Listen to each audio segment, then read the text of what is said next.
Nelson Mandela के part 2 video में आपका स्वागत है। आइए आगे पढ़ते हैं। दूसरा पैराग्राफ कह रहा है, in this extract from his autobiography long walk to freedom Mandela speak about a historic occasion, the inauguration.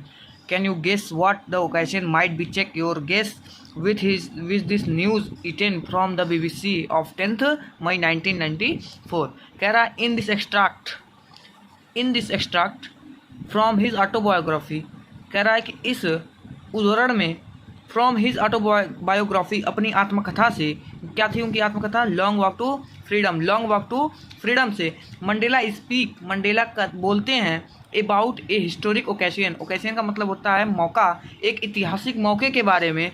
The inauguration का मतलब होता है उद्घाटन। कैन यू गेस, क्या आप अंदाज़ा लगा सकते हैं? What the occasion might B, यह मौका कैसा हो सकता है या क्या हो सकता है? चेक योर गेस, अपना अंदाज़ा जांचिए।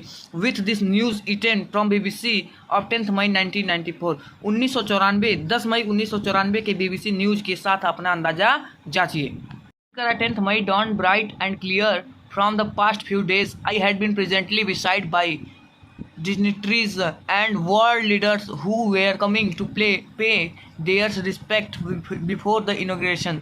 कह रहा है 10th May dawned bright and clear, 10 मई का दिन चमकीला और क्या था? स्वच्छ था। From past few days, for the past few days, पिछले कुछ दिनों से I had been presently beside by dignitaries and world leaders, मैं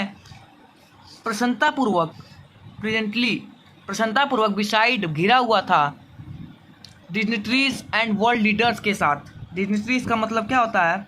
गणमान्य लोगों, और वर्ल्ड लीडर संसार के नेताओं के साथ मैं घिरा हुआ था।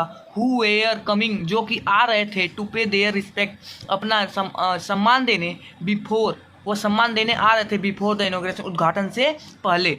The inauguration would be the largest gathering ever the international leaders on South African soil। जो इंटरनेशनल लीडर्स हैं, जो अंतर्राष्ट्रीय नेता हैं, उनको इकट्ठा होने के लिए साउथ अफ्रीका की धरती पर सबसे बड़ा अवसर था। कह रहा है the ceremonies took place in the lovely sandstone amphitheatre formed by the union buildings in Pretoria. कह रहा है जो समारोह था वो संपन्न हुआ कहाँ? द लवली सैंडस्टोन, एक सुंदर रंगशाला में, amphitheatre formed by the union buildings in Pretoria, जो कि प्रिटोरिया में बने सुंदर इमारतों में से एक थी।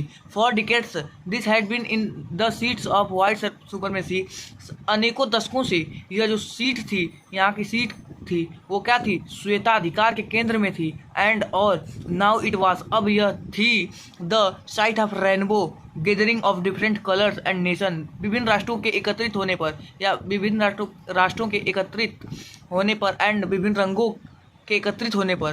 क्या कह रहा है? द साइट ऑफ रेनबो, यह इंद्रधनुष के समान थी। And nation for the installation of South Africa's democratic and non racial government, और nation for the installation of South Africa's, South Africa के ये क्या first democratic non racial government. अब ये साउथ अफ्रीका की क्या फर्स्ट डेमोक्रेटिक प्रजातांत्रिक and क्या नॉन रेशियल गवर्नमेंट और जाति विहीन सरकार की स्थापना थी। आज के लिए जय हिंद दोस्तों, अब मिलते हैं अगले वीडियो में।